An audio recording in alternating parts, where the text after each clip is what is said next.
llama tiempo de debilidad media, que es el tiempo en que el fármaco llega al 50% de su concentración máxima. ¿Por qué no comparan concentraciones máximas? Recuerden, las concentraciones máximas, miren, dependiendo de la curva, son casi infinitos, ¿se acuerdan? Esta es una curva parabólica, ¿no? Parabólica, sí, solo que es media parábola. Y las concentraciones tienen máximas, tiene fin. Casi no llega al 100%, porque sería un medicamento ideal, ¿no? Pero llegan así, que en el infinito se van por el lado. Entonces, no es un marcador, bueno, técnicamente o farmacológicamente, un marcador, digamos, estable o fidedigno, ¿no? Igual acá, miren, la curva logarítmica va ascendiendo, acá está, ya se ve mejor la concentración está al 50%, ya se ve mejor comparado con esto. Entonces, este grado, justo este punto medio, expresa mejor una curva logarítmica. Igual, su concentración máxima, acá, miren, no hay valor de límite. No lo miden eso, teóricamente eso es siempre en función al tiempo de vida, ¿no? Concentración, ¿no? El 50% de la concentración máxima. Eso es lo que estudia. Por ejemplo, ¿cuánto llega de concentración?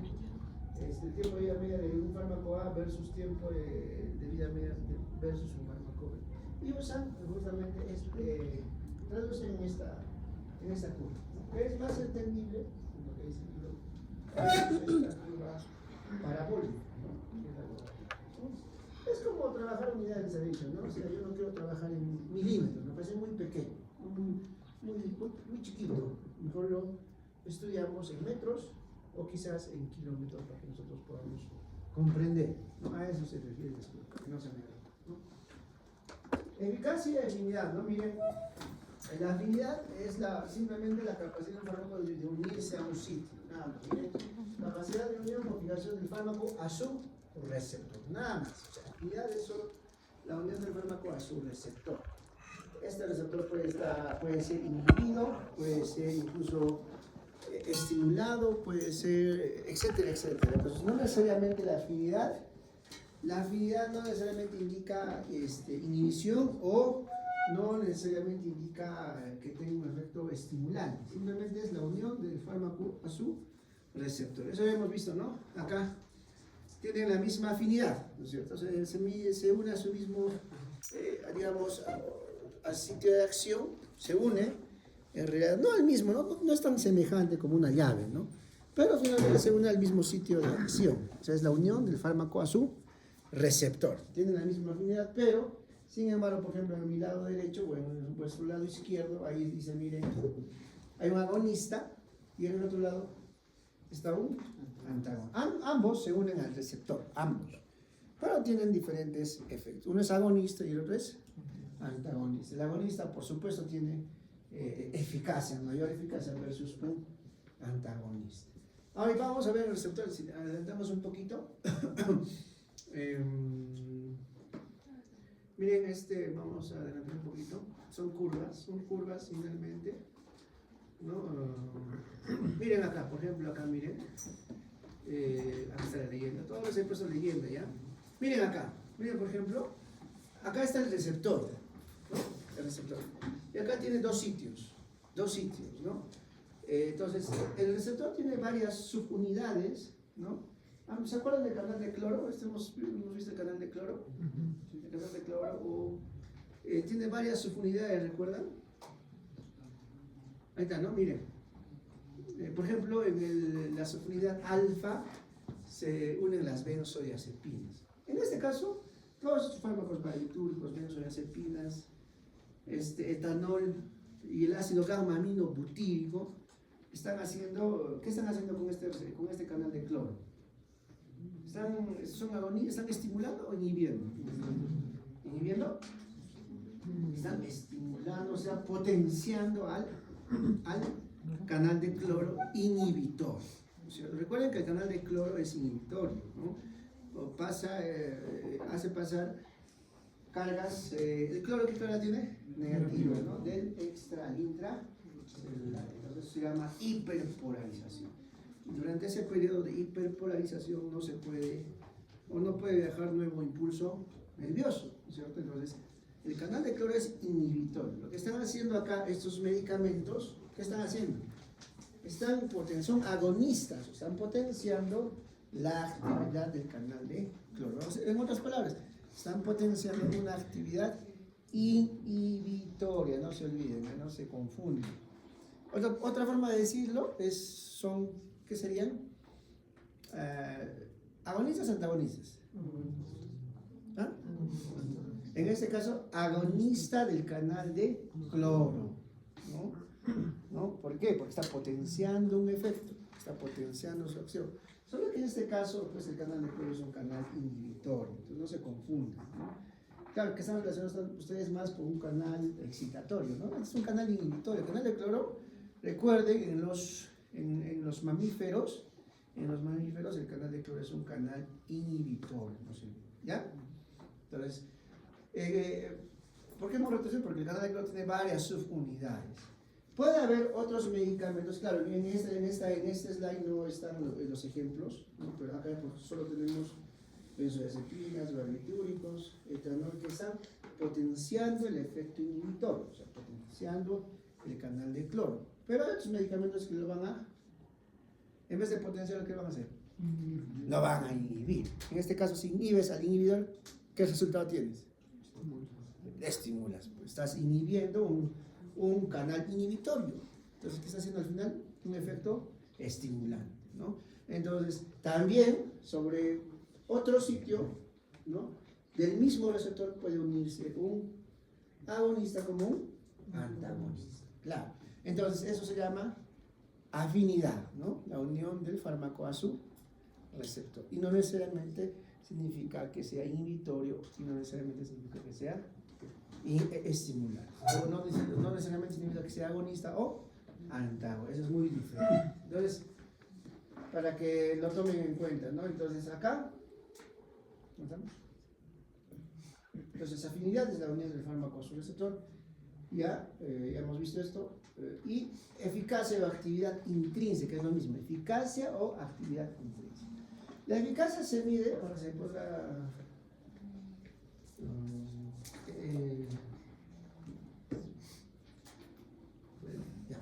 Eficacia mide esto, miren. Una acción fisiofarmacológica, ¿no? Y eso es, digamos, algo más. No solo mide la capacidad de la unión del fármaco a su receptor, eso aparentemente sería fácil, ¿no?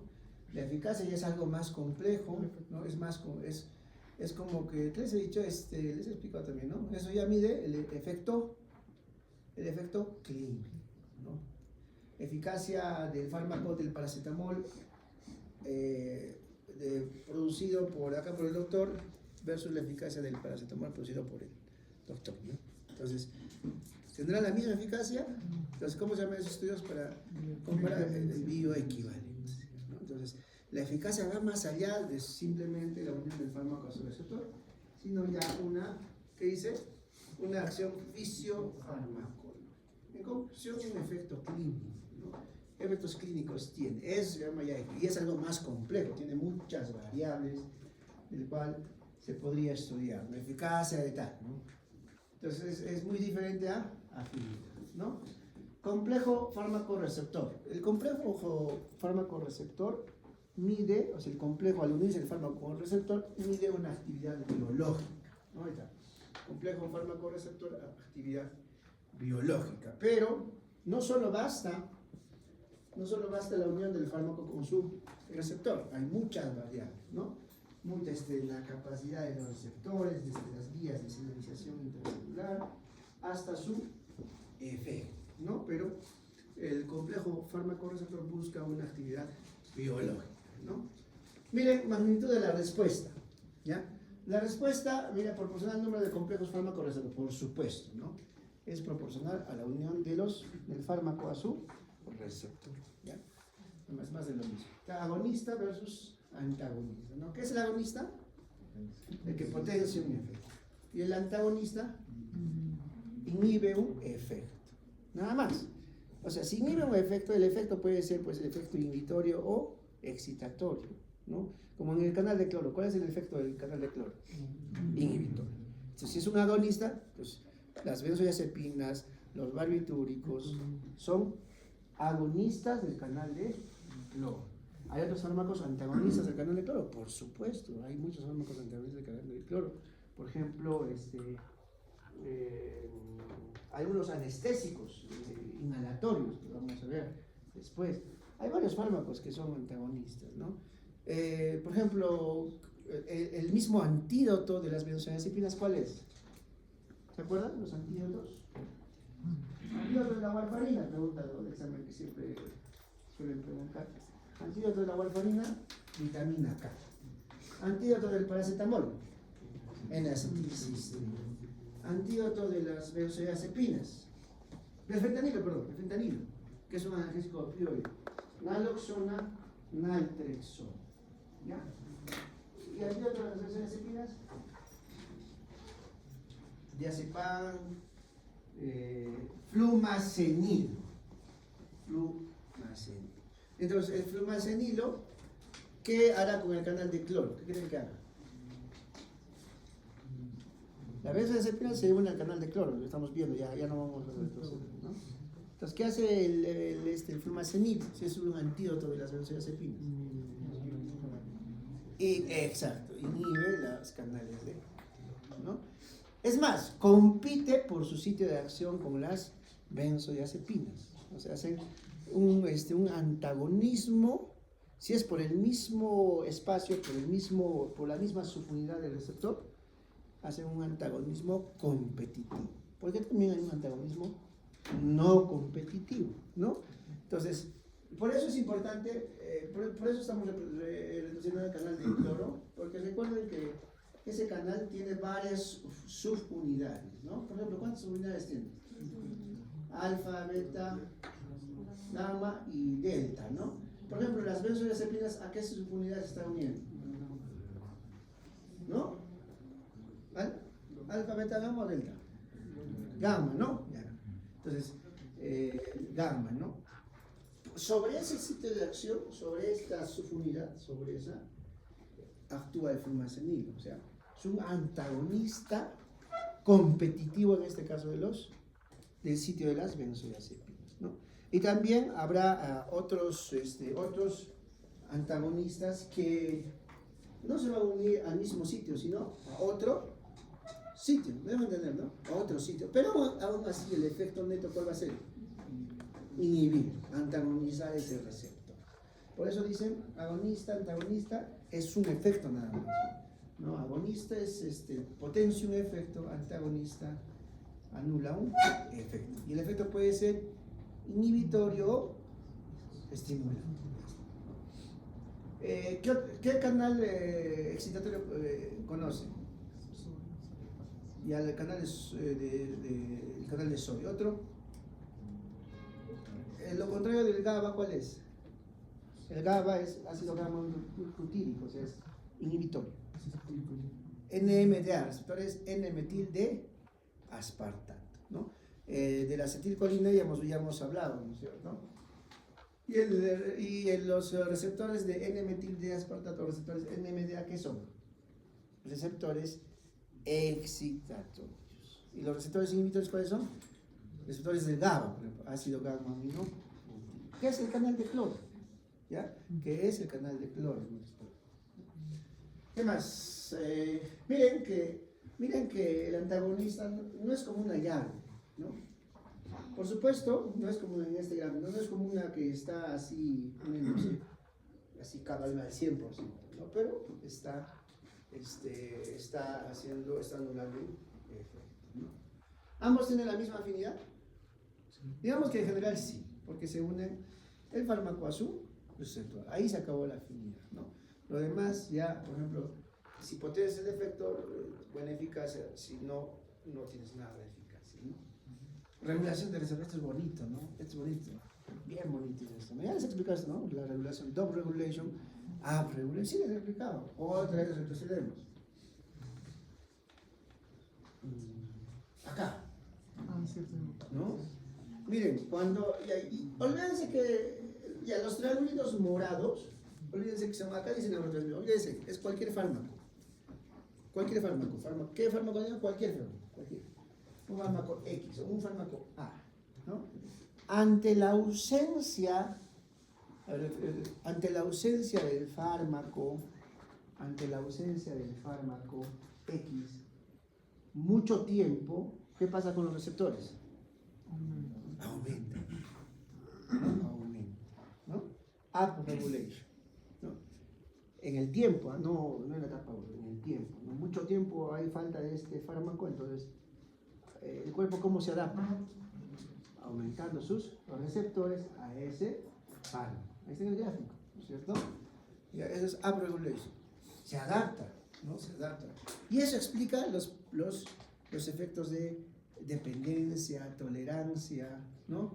Eso explica, por ejemplo, su upregulation del doctor Jaro, ¿será lo mismo el upregulation de mi persona o el otro doctor? No son lo mismo. Quizás yo respondo con menos fármacos, ¿no? Y quizás el doctor un término medio. Entonces, ahí hay una etapa de mucha variabilidad, ¿no? Pero el upregulation es ante la ausencia de fármaco en mucho tiempo, ¿cómo responde el organismo? ¿Cómo se adapta? Produciendo más receptores, ¿no? Y lo contrario, el down regulation, que es hacia abajo, D con D, down regulation, D disminuye, hasta una disminución de los receptores en el tiempo, ¿no? Del fármaco en el tiempo, disminución del fármaco en el tiempo. ¿Cómo responde el cuerpo con los receptores? ¿No? Upregulation era aumento, ¿no es cierto? A ver, otra vez. ¿Se aumentan los receptores? ¿Qué pasa? El fármaco. ¿Se aumenta el fármaco? En el tiempo disminuyen los receptores. Down regulation. Con D. Down regulation, ¿no? Disminuye. O sea, aumenta el fármaco en el tiempo. Entonces, ¿qué quiere decir? Que está sobrando el fármaco. ¿Qué pasa con mi cuerpo? ¿Los receptores qué pasa? Los disminuyen, ¿no? Esa parte. Entonces, eso es upregulación y down regulación. Entonces, ¿no? Desensibilización, ¿no? Desensibilización o down regulación, ¿no? Entonces, miren, ahí dice pérdida de la respuesta ante la acción de un ligando, ¿no? ¿Ve? Se trata de una respuesta no estática, claro, en el tiempo. ¿Qué pasa? El receptor se internaliza o se fosforila en los textos. Autofosforilación del receptor, ¿no? Ahí está. Esos términos, por favor, temas de taquifilaxia y tolerancia, ¿no? Taquifilaxia y tolerancia. ¿Qué es taquifilaxia? Desensibilización de receptores en un rango ¿de cuánto? De minutos. ¿Ya? Y tolerancia es la desensibilización en más tiempo, ¿no? Prolongado, ¿no? A largo tiempo, ¿no? Entonces, por ejemplo, en la pandemia, yendo a una parte práctica, en la pandemia los pacientes estaban sedados, ¿no? Sedados, mucho tiempo, 20 días, 21 días. Entonces, ¿qué pasaba con algunos pacientes que estaban, y recuerden que en la pandemia estaban boca abajo, ¿no? Estaban pronados, ¿no? Eso de la pronación es una técnica que lo describió un italiano, ¿no? Bueno, estaban boca abajo y algunos pacientitos, aún así sedados con dosis completas, con midazolam, fentanilo, incluso con bloqueante neuromuscular o puronio, ¿no? Algunos pacientes se movían, seguían moviéndose, ¿no? No sé si han visto alguna vez un pescado en hielo. Los pescados en el norte, como lo venden los pescados, en el hielo lo ponen, ¿no? Y los pescadores están ahí abriendo sus ojos, ¿no es cierto? ¿Sí? O están mirando, están así, algunos. Igualito hacían los pacientes, estaban boca abajo y estaban ahí mirando, ¿no? Nada, estaban con full dosis de benzodiazepinas, midazolam, que es un sedante, por supuesto, y tenían que dormirse, pero nada, no se dormían, estaban despiertitos, ¿no? Entonces ahí hacían taquifilaxia y luego tolerancia, ¿no? Y tiene que ver mucho con sus receptores, ¿ya?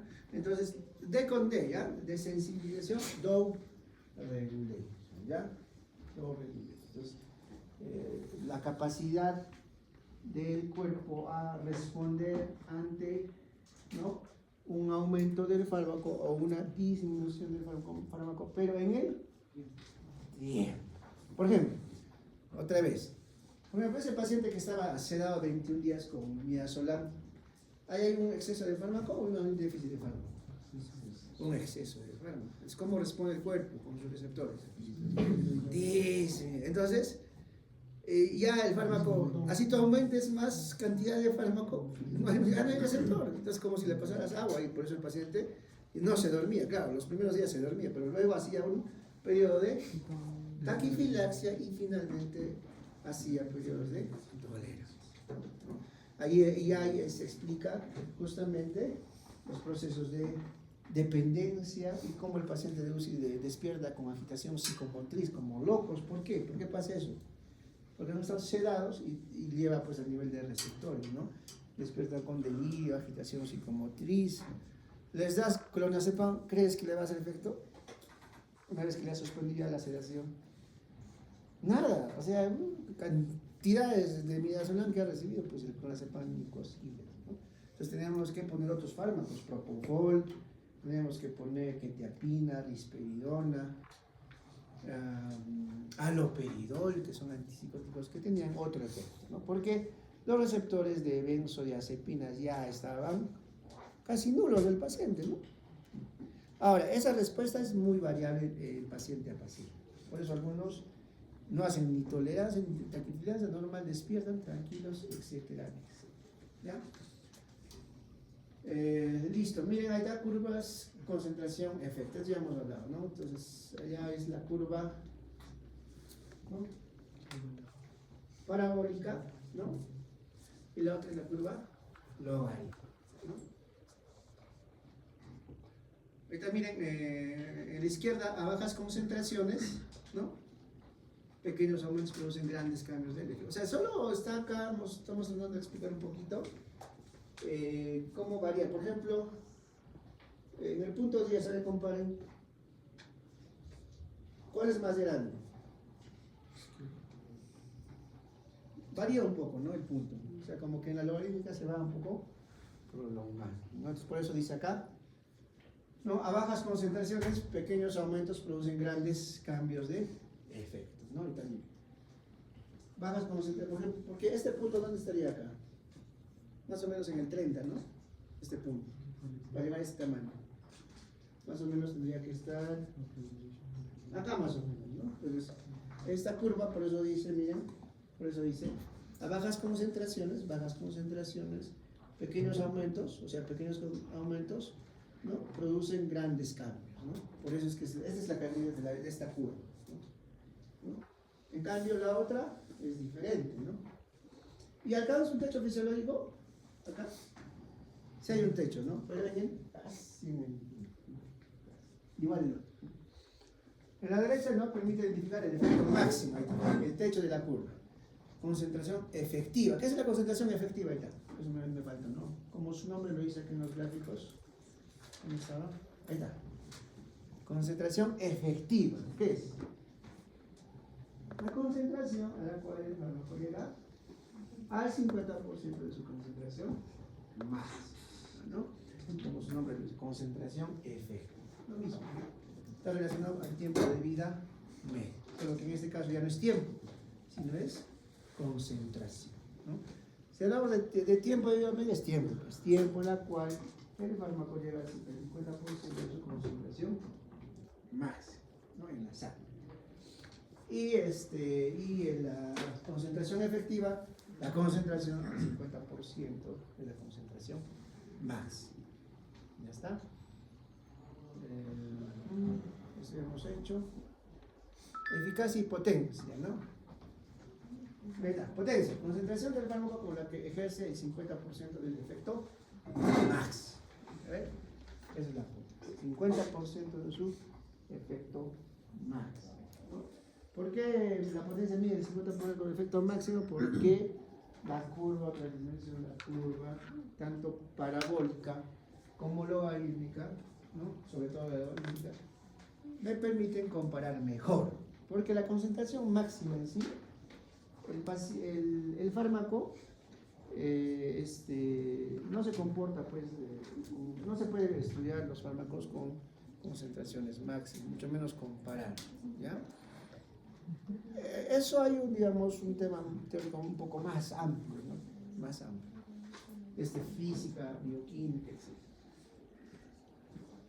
Y la eficacia es ya la respuesta o el efecto biológico, ¿ya? Interacción entre la respuesta y el efecto biológico, ¿no? O sea, conclusión, la eficacia es pues simplemente cómo responde el cuerpo, ¿no? A ese fármaco, ¿no? Cómo responde al fármaco A, al fármaco B, al fármaco C, etcétera, etcétera. El efecto biológico, ¿no? O efecto clínico, que es lo que nos interesa, ¿no? Yo puedo fabricar un fármaco A, no sé, con buena potencia, excelente potencia, pero sin embargo su eficacia, pues, no la he demostrado, ¿no? No la he demostrado con... Ahora, en el estudio de los fármacos, recuerden que la eficacia, siempre hay un fármaco estándar. Por ejemplo, el fármaco estándar de los anticoagulantes, ¿cuál es? Claro, ustedes, pues, no saben. El fármaco estándar de los anticoagulantes es la warfarina, ¿ya? Anoten, la warfarina, es el estándar. ¿Qué significa estándar? Digamos, es el fármaco casi ideal. Es el estándar, es que cumple, el que mejor, el más estudiado, ¿no? El más usado, el que es mejor, digamos, ¿no? Es el estándar.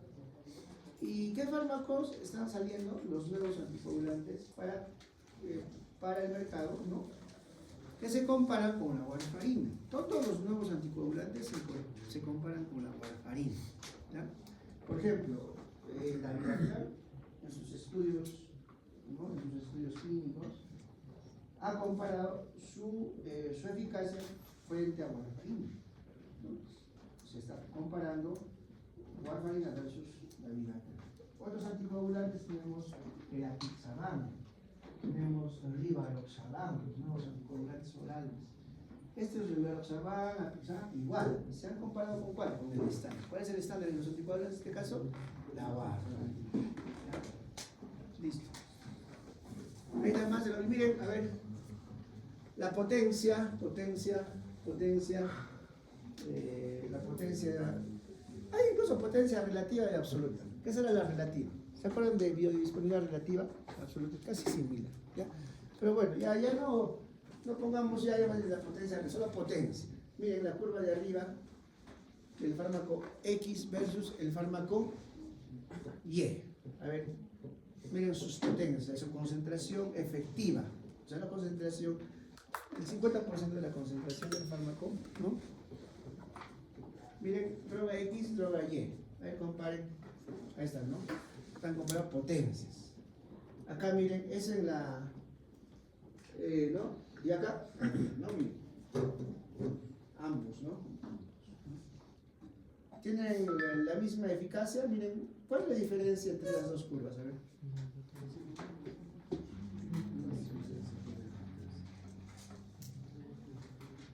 ¿Quién tiene mejor eficacia? Miren abajo, miren,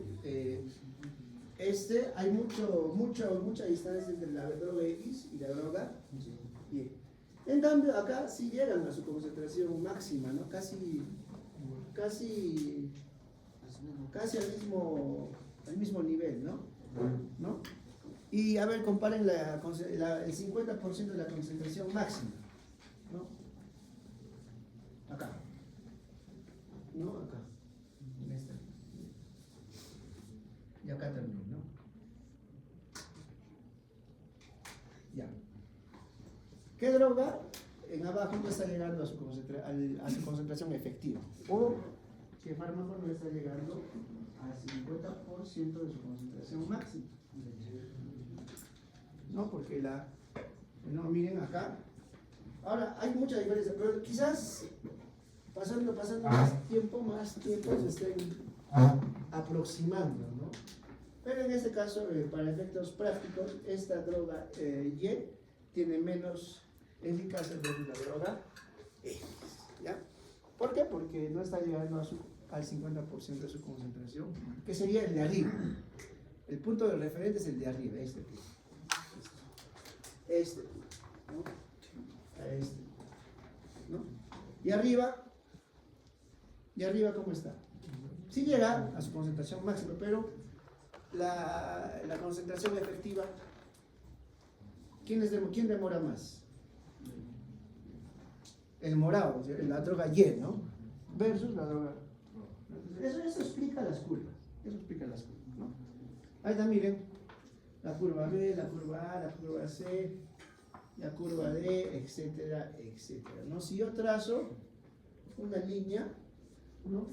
Una línea, digamos, si pongo acá, va a ser muy diferente. Por ejemplo, este va a ir así, ¿no? Este ya va a sobrepasar, este también. Pero si yo pongo acá otra línea, ¿no? Entonces, el comportamiento de los fármacos, de sus concentraciones efectivas, va a variar, ¿no? Va a variar mucho, muy variable, ¿no? Entonces, ya, relación concentración-efecto, ¿no? Ya efecto máximo ya hemos visto, ¿no? Concentración efectiva, ya hemos visto, ¿no? ¿Y quién está más relacionado a la potencia? ¿La concentración máxima o la concentración al 50% de la concentración máxima? La concentración efectiva está relacionada a la potencia, ¿ya? No se olvide, ¿no? Potencia, concentración efectiva, ¿no? O CE50. Si en el examen les pongo CE50, ¿qué va a significar? El 50% de la concentración, o la concentración efectiva al 50%, o que está relacionado a la potencia. Ya está. Ahí también, ahí está, ¿no? La concentración, en este caso han cambiado un poquito los ejes. Ahí está la concentración de la droga, y acá está el efecto. Listo. Y acá está su efecto máximo, ¿no? 50% del efecto máximo. Ya. Entonces la eficacia ya, la eficacia ya tiene que ver con el último efecto, ¿no? O sea, el efecto clínico, ¿no? El efecto fisiofarmacológico de esa droga, ¿no? Pues ya eso es la eficacia, ¿no? Ya no vamos a ver nada. ¿Y qué tal? Está relacionado directamente, hay una relación directamente proporcional de eficacia con la potencia. ¿Sí o no? No necesariamente. Mayor potencia del fármaco no significa mayor eficacia. ¿Se entiende, no? O sea, la eficacia es estudios, o sea, fármaco A versus fármaco B, y yo veo su efecto clínico. Es como otra vez, el paracetamol fabricado por el doctor Harold versus, ¿cómo se llama usted, doctor? Marcelo, versus el paracetamol fabricado por Marcelo. Ambos podrán tener la misma potencia en el laboratorio, tienen la misma curva, tienen la misma, alcanzan su concentración, el 50% de la concentración máxima, o la potencia, que es el 50% de su efecto máximo. Es casi lo mismo, no solo que estamos hablando con concentración y otro con efecto. Lo mismo. Entonces, ya llegan a esa conclusión, ambos. Pero ahora se va a los ensayos clínicos, fase 1, fase 2, fase 3, fase 4 hasta fase 5, dependiendo, ¿no? Entonces ya y acá sale pues el otro que es el original versus el otro, ¿no? Y sale que no es bioequivalente, entonces no tienen la misma eficacia. Ya eso es. Entonces, no necesariamente, ¿ya? Ya está, ya potencia, eficacia hemos hablado. ¿De qué dependerá la eficacia? De muchas variables, ¿no? Por ejemplo, la capacidad del fármaco para activar el receptor, ¿no? La eficiencia de la transducción, o sea, ¿cómo me dirías, a ver, desde que el fármaco se une a su receptor, después de eso hay una serie de señales intracelulares, ¿no es cierto? Cantidad de señales, ¿no? AMP cíclico, ¿no? ¿Se acuerdan de esto? Esto, ¿no? Por ejemplo, los segundos mensajeros, GMP cíclico, AMP, trifosfatinoxitol, diacilglicerol, aminoácidos, ¿ya? Y después siguen, ¿no?